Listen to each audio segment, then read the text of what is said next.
everything that they don't have on the defensive side of the ball, but I'm pretty sure that they were like 14th or 15th in cornerback play last year, which is, not fantastic. And then they lose a pass rusher who can get to the quarterback really well and break up running plays. So for me, they don't finish first in the division. They finish second in the division at 10-7. Are you based on the comments and the fact that Timmy and I, I have them at first. Ken thinks that the Titans finish first. Pete thinks the Titans finish first. Do you think, out of 5 opinions that have been said now, that 3 of them, the loss of A.J. Brown, the fact that people are even considering the Titans to be in first, do you think that's a little bit of a surprise?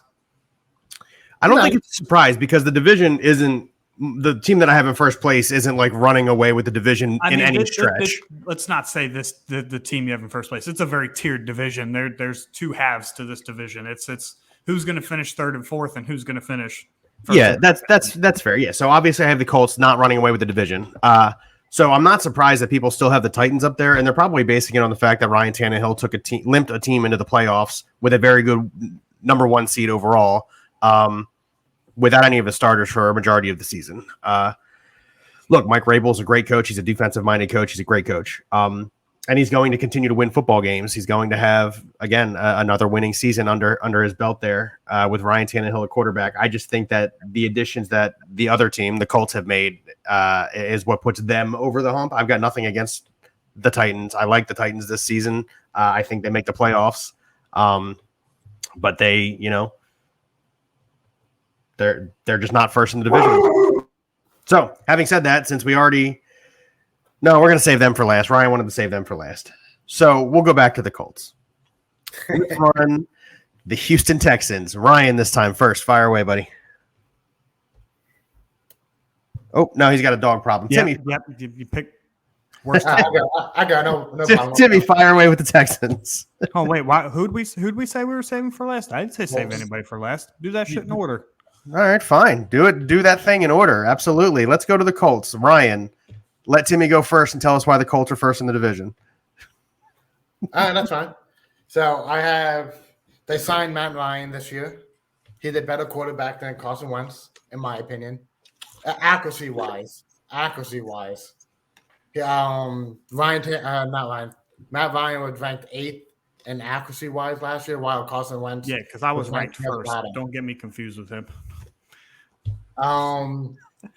They want to use both running backs, so I think JT won't have as much ball handles. They want to throw the ball more to Nyheim Hines, Michael Pittman go get more involved, in my opinion. I think the Colts still have one of the best offensive lines in the game. What else do I have over here? That's right. Check your notes. Let's do this. I can't really see. My eyes are killing me today. So put your glasses back on and take them off when you look at the screen. I have them going 11-6 and first in the division. Okay, so can you guys hear that in the background? Not at all. No. Okay, good, because I think they're finishing mowing the lawn at 6:30 in the evening. That's weird. Anyway, so for me, the Colts were 11-6 also, but second in the division. I'm going to disagree with just about everybody on the face of the earth and say that Matt Ryan, statistically, accuracy, not that much better than Wentz. He is not any kind of significant upgrade enough talent-wise to the point that you're going to definitely have this team in first place. He's a better game manager. Matt Ryan has not – Carson Wentz had a bad season last year, throwing 27 touchdowns and 7 interceptions. Matt Ryan hasn't thrown 27 touchdowns in 4 years. Oh, look at his teams in the last 4 years. 2018 Julio Jones was the last year of Julio Jones popping off, and it was Austin Hooper's big year. So let's not sit here and say he didn't have any weapons. Matt Ryan hasn't thrown 27 touchdowns in 4 years. He's not going to do it again. That was Wentz's MO, even when he was with the Philadelphia Eagles. He's a big play guy. He's going to make big plays. He's going to make some really bonehead plays, but somehow it doesn't result in turnovers most of the time. To me, he's just not. Now, in the locker room, he's obviously a substantial upgrade. Matt Ryan is a fantastic teammate. He's a fantastic leader of people, which is why I think record-wise they will be better this year. However, I do not see Matt Ryan as some sort of significant talent upgrade over Carson Wentz. And the defense last year, at times, they looked really terrible. They blew, I think, a 28-point lead to Baltimore. They fell flat on their face against Jacksonville. Jacksonville got out to a huge lead in Week 18.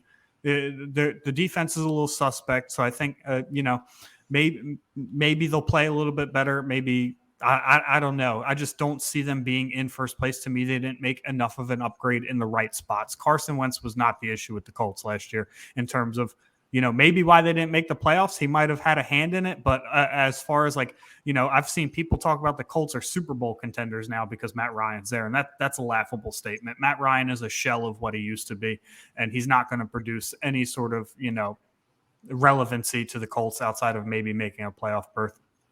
Yeah, listen, this is not the 2016 version of Matt Ryan that we're dealing with anymore. It's 6 years later.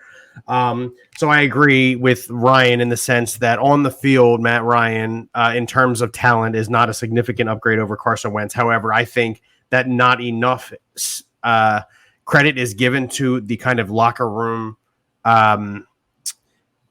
help that players can be. So you've got, look at a team like the Detroit Lions, where on paper they're not phenomenally talented in a whole bunch of spots, but they play really, really hard for Dan Campbell. It's a locker room thing. So I think in a locker room sense, Matt Ryan is a significant upgrade from Carson Wentz if all the stories that we've heard about Carson Wentz are true.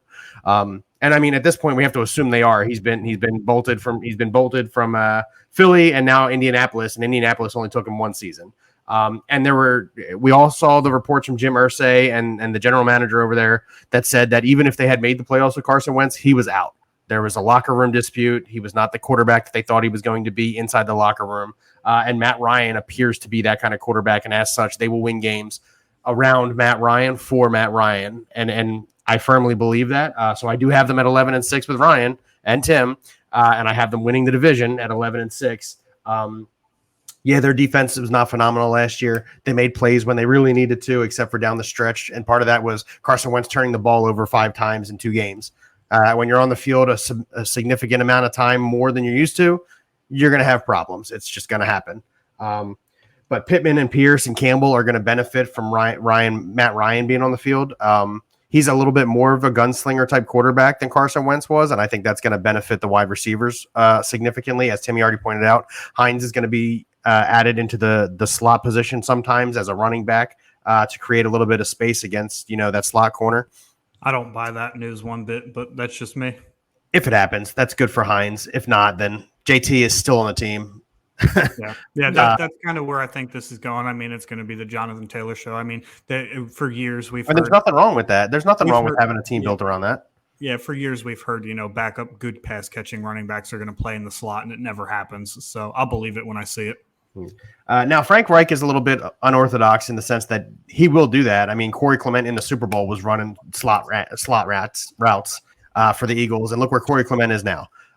It takes a good coach to make good players, just like it takes good quarterbacks and the right opportunity to make good players. So for me, again, Matt Ryan is an upgrade in some aspects significantly to Carson Wentz, and that puts them over the hump and gets them to 11-6. I do not think they're a Super Bowl contender. I just think they win this. I think Michael Pittman's the best receiver in the division. I'll say that.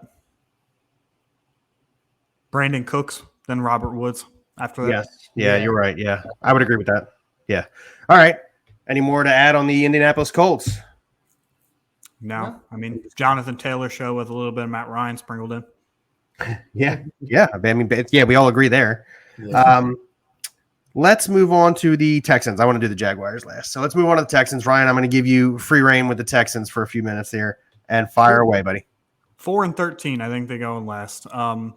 I think they'll get plagued by being competitive and ultimately losing, a lot of games in the fourth quarter. I didn't share this document with you, right? Because I have that typed in there, not the same record, but that line, they're going to be competitive typed in there. I don't think they're going to be terrible. I think Davis Mills did enough last year to earn himself a shot to be the starter this year. And obviously they didn't go out and get a quarterback of any kind. So they're even going to let him have the reins. However, to me, they're just not good.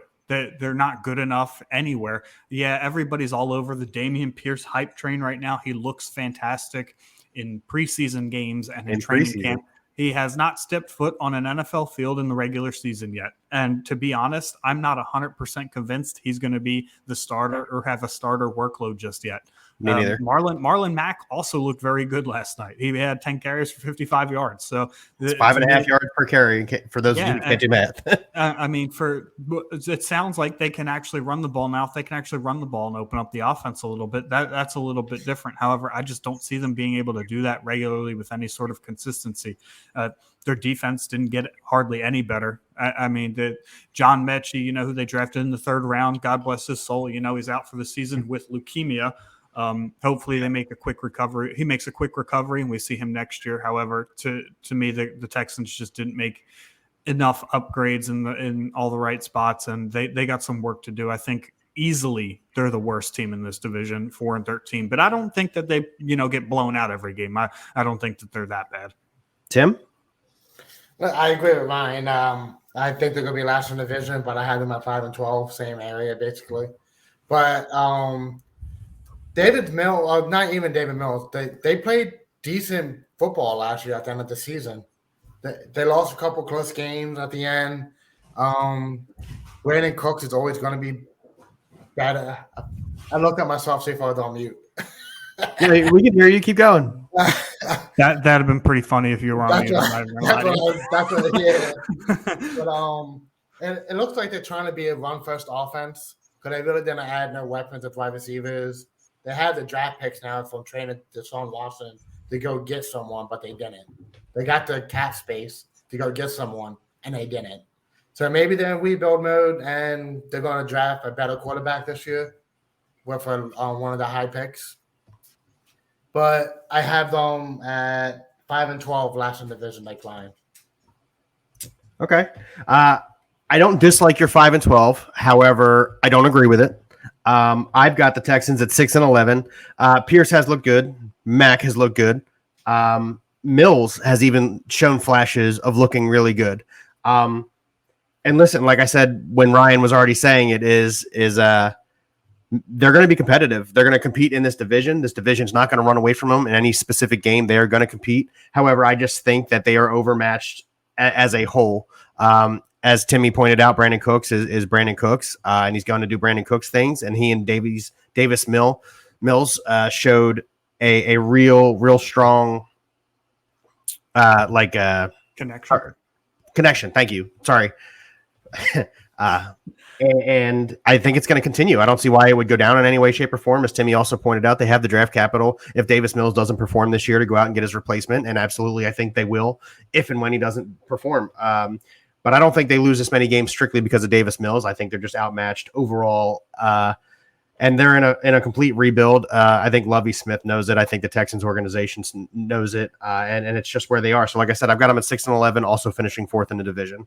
I think the big thing for me is that they did not finish last in the AFC South last year. So that means they have a 3rd place schedule rather than a 4th place schedule. And that's going to be big for them. I mean, yeah, they're still not fantastic teams, but now they're playing the Dolphins instead of the Jets. They're playing, the Steelers instead of the Browns. It's a step up in each division, and when I just said those two teams, they got to play the Dolphins this year. That's a loss. That's just thrown through a loss. They got to play the Steelers. They're going to lose. But now if they play the Browns or the Jets, you can sit there and say they might win those games. So I think to me that's the big difference as to why they don't improve on the record necessarily, but their play does. I think they'll do better on the eye test, but the record won't show it.